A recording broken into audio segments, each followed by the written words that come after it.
Într-o zonă uitată de lume, la marginea satului Gura Neagră, se ridică o biserică veche de peste un secol, o clădire în care timpul s-a oprit, cu vitralii sparte, cruci înclinate și pereți scorojiți de ploi și vânt. Dar ce ascunde cu adevărat această ruină nu se vede cu ochiul liber. Localnicii jură că în fiecare noapte, exact la ora 3 chiosete, se aude clopotul din turn, bătând singur. 2 bătăi, apoi liniște. O liniște apăsătoare care se așterne peste pădure, peste sat și peste cei care îndrăznesc să asculte.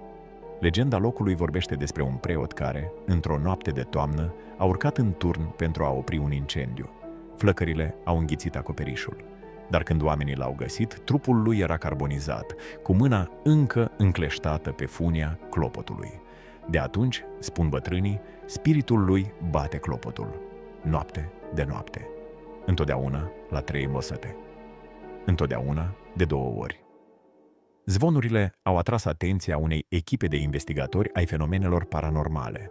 3 cercetători, echipament de ultimă generație, camere cu infraroșu, senzori de mișcare, reportofoane, drone. S-au instalat în biserică la ora 22 tănsure, pregătiți să documenteze ce nu a mai fost văzut, dar mereu auzit. Au amplasat o cameră fixă în turn, 2 în naos și una orientată spre ușa principală. Reportofoane active în colțurile întunecate, acolo unde nimeni n-ar sta nici ziua. Și apoi au așteptat. 3 ore, fără niciun semn. Desoteata. La ora 2:59, temperatura în biserică a scăzut brusc. Un senzor din tavan a detectat o mișcare slabă. Ceasul a arătat 3 culsete. Și apoi, clopotul a sunat. Odată și a doua oară, exact ca în legendă. Înregistrarea video din turn a surprins o mișcare lentă a funiei, dar nimeni nu era acolo.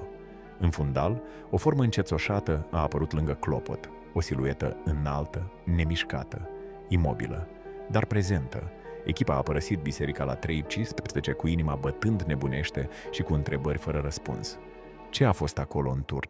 Cine sau ce continuă să tragă de funie decenii după ce totul a ars?